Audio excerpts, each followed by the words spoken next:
ay fogsanayo waa badhaadhay dayacii wakaa soo bidhaanee bishari waa bilkhayr. الرحمن الرحيم الحمد لله على حلمه بعد علمه وعلى عفوه بعد قدرته وصلى اللهم على سيدنا محمد النبي زاهد رسول ملك الصمد واحد صلى الله عليه وسلم.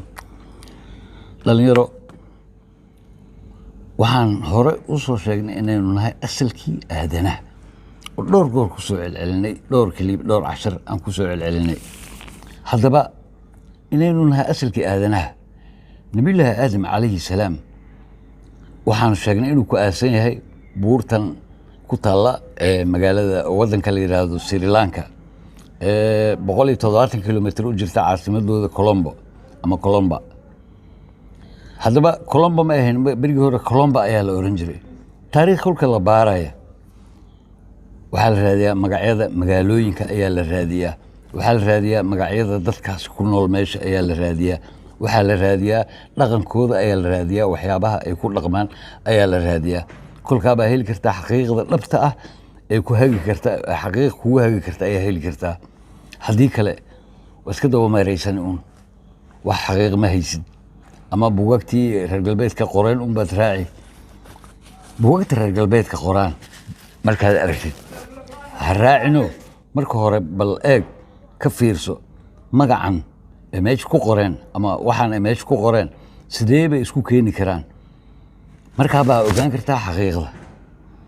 waayahay boqortooyin ballaaran waaweyn ayaa ka jiray dalkan. ugu horreysay tii faraacinada oo halkaana joogtay boqor baraxuu raage oo waddanka Punt la oran jiray ama dhulkii udgoonka loo yaqiinay. haddaba Punt waa dhulka ilaa iyo maaragtay xeebta Casab lagu tago waa Punt bay ahayd berigaa. Punt marka dhulkan Punt dhulkii udgoonka dhulkii ilaahiyada dhulkii barakaysnaa inuu yahay dalka dal waxaa meesha maaragtay dalalkii macnaa magaalooyinkii ugu waaweynaa ay ahaayeen magaalada Zeylac. magaalooyinka ugu waaweyn iminka beri dhaweed laga bedelay Bandar Qaasim laga bedelay ee loo bedelay Boosaaso loo bedelay. saldhigyadii waaweynaa bay ahayd ee maaragtay boqortooyadii Punt ayay ahayd. raadadkii weli way jiraan, raadadkii dhadhawaana way jiraan, kuwii hore ee aasmay ee weli wax ka soo jeeda wax ka soo muuqda way jiraan. sidaas la mid ah Zeylacna way jiraan, raadadkii way yaalaan oo ilaa Boon markaad tagtid raadadkii waad arki. qaar weli sii muuqda ayaa jira aan weli baabi'in. kuwii qarnigii 7aad iyo qarnigii wixii ka dambeeyey qarnigii 5aad ee milaadiyada marka laga soo bilaabo diinta islaamka markay soo gashay. ciyaaraha marka hidaha iyo dhaqanka waxay tilmaamaan qaarkood aan iraahde waxay ka turjumaan faan macnaha wax la yiraahdo isla weyni ismuujin inaynu nahay asal. haddaba nabi aadan calayhi salaam inuu Colomba reer Colomba haddaba waxay ahaayeen dadka ugu casriyeysan ugu ilbaxsan ay ka mid ahaayeen. waayo iyagu waxay ahaayeen Soomaali bay ahaayeen, reer Punt bay ahaayeen. waxaad ku garanaysaa kolka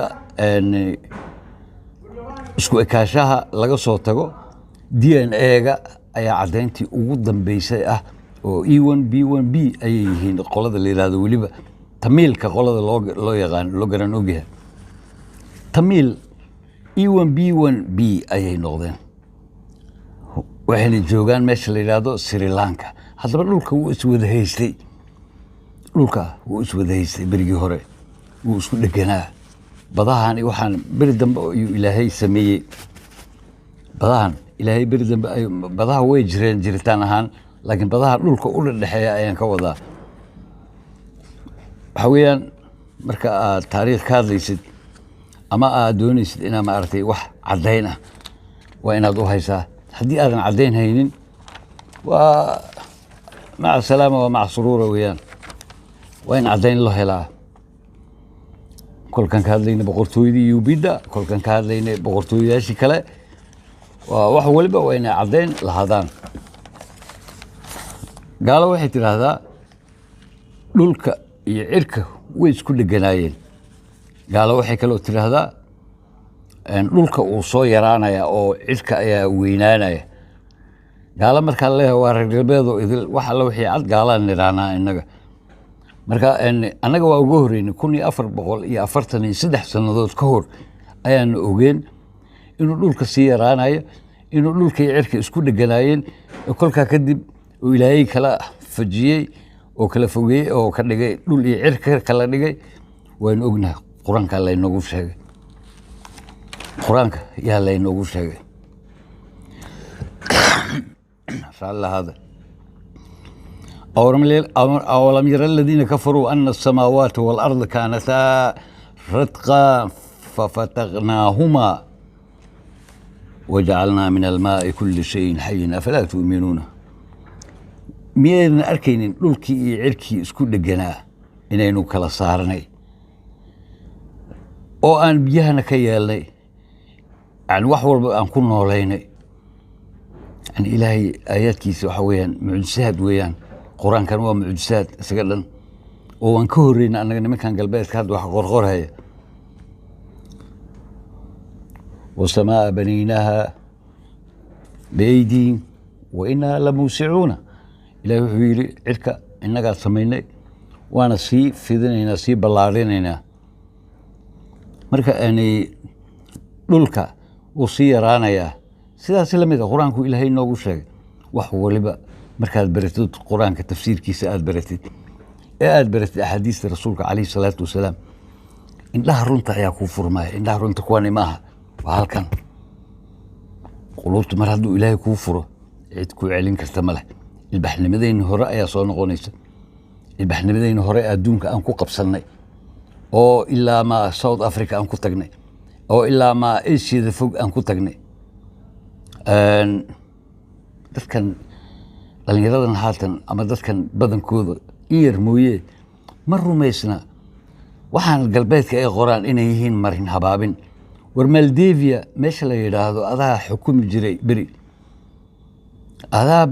maamul u hayn jiray ilaa South Africa ayaad xukumi jirtay ilaa iyo Masarna iska bedaaba faraacinadii baa ahaydba waynu ahayn faraacinadu waynu ahayn DNA-gi baa cadeynaya عدين كلو لو دونهاي waxaan aad ugu baraarujinaya dhalinyarada inay bal taariikhda baaraan oo maaragtay si cilmiyeysan u baaraan waxaan u hambalyeynaya oo aan runtii bil xaqiiqa aan maaragtay Soomaalinimo ugu hambalyeynaya telefishinka la yiraahdo Airo TV iyo Mudane Abrone oo hadii gooraal isku taxallujiya ogaanshaha baarista marka sidaas la mid ah dhalinyaradu ku baraarugay idinkuna inaad baartaan wax soo saartaan waliba dalkeena wuxuu u baahan yahay archaeologist wuxuu u baahan yahay ethnologist wuxuu u baahan yahay philologist wuxuu u baahan yahay anthropologist intaaba waynu u baahannahay waxa la barto aqoonta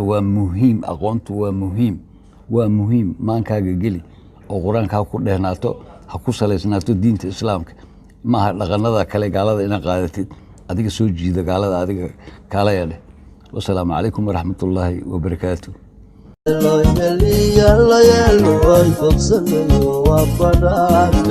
ضيعي وقاسو بالعنيد بالشر وبالغير